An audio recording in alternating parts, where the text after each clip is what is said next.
Good morning. My name's Joe Terril, president of Terril and Company, private wealth managers in St. Louis, Missouri. This is another video update of our thoughts on economy, interest rates, inflation, and investment markets.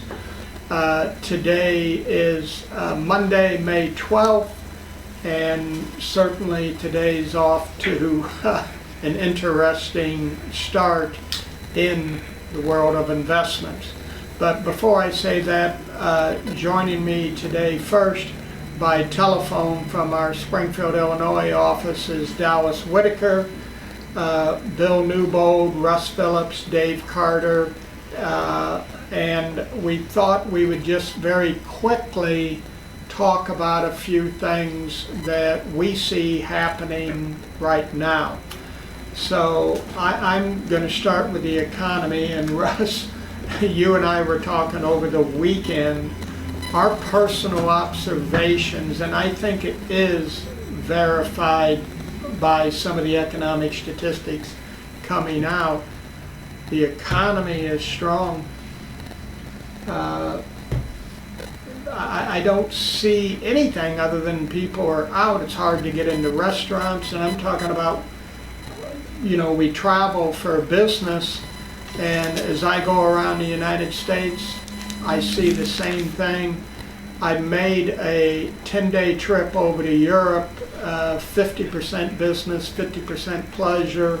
Just in general, it appears to be booming over there. Everywhere we went, things were packed. People that I talked to that live over there, very optimistic, very bullish, basically saying, no, our economies are doing well, and we hope the president in the United States doesn't mess it all up. But no, we got no complaints. Things are going great. But anyway, I'm going to turn to you, and we'll have a little roundtable discussion here. Russ, you see the economy like I do, true? True, Joe, and thank you. I think with the de-escalation news today, I was joking with the guys, there's a lady by the name of Maxine Nightingale who had a song that was right back where we started. And I think that applies as our theme for this video, especially when you go back to the beginning of the year. As far as the economy, I was on Main Street, St. Charles this weekend for Mother's Day, packed. Grandma's Cookies, a classic on Main Street, lined out the door. I think people, as long as they have jobs, Joe, they will spend money. I found it very interesting. The former Fed Governor Bill Dudley was on Bloomberg, and in that interview, one of the questions he asked is the Fed tight? That's something we've been asking all along. I know you believe like I do. We don't think the Fed is tight. I'll give you a perfect example of that. I'm in the process of refining a home equity line of credit. You can get $4.99 for 12 months locked in on a HELOC right now. Is that tight? I don't think it is. And I think, like you said, as long as people have jobs, they're willing to spend money. Bill, talk a little about, you were bringing up this wealth effect that people are feeling, and we're talking now about people that are retired, that people that don't have jobs. Chat a little bit about that and explain to people what you mean by that. Great, thanks Joe.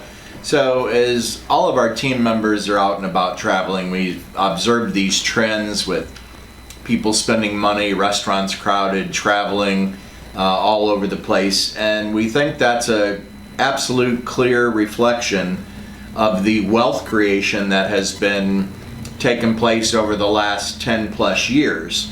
And this has allowed consumers to embark on spending sprees because they always feel like any dip in the market is always going to come back quickly, and that they'll go on to make new highs. And when you look at allocations among these people, they're probably overly invested in stocks, and stocks have done very well over the last decade. So that's created a feeling of trust and confidence that they can continue spending. And they really haven't planned for an event that changes that behavior. So if we had some sort of meaningful correction where the market doesn't come back, it could impact that spending. So But we haven't seen it yet, but it's quite possible. Again, given the uncertainties in the market, we still don't know anything from a detailed standpoint on these tariffs, right? We've had some nice headlines that have created a market rally, but we really haven't hammered out all the details. And so we think we'll continue to see this chop, and we'll be positioned for it. Dave, I'm going to ask you to chime in here about the interest rate structure. Longer term interest rates as measured by a 10-year U.S. government bond are higher. And it's our opinion, which you can chat about a little bit, that they're not only going to stay higher, they may even go higher from here. There's a lot of refinancing going on. There's a lot of companies that are trying to figure out where interest rates are going to be in a year or two from now. But in general, rates are going higher, and we continue to think that's going to be a trend. But just chat about what you see, Dave. Thank you, Joe. While the stock market, equity markets are right back to where they started from, interest rates are not. Interest rates are, I'm going to say, significantly higher. The 10-year, which is a benchmark rate, is today 4.45. And then when I remember not too long ago, it was 3.65. Interest rates operate in long cycles. The last 10 years we've had a very low rate environment, and that helped equity returns during that period of time.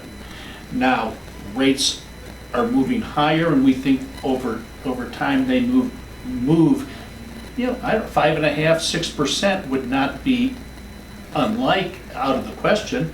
And seeing what corporations are doing, may give us some clue where we're seeing corporations refinancing some of the reset notes we have, trying to lock in rates for longer periods of time.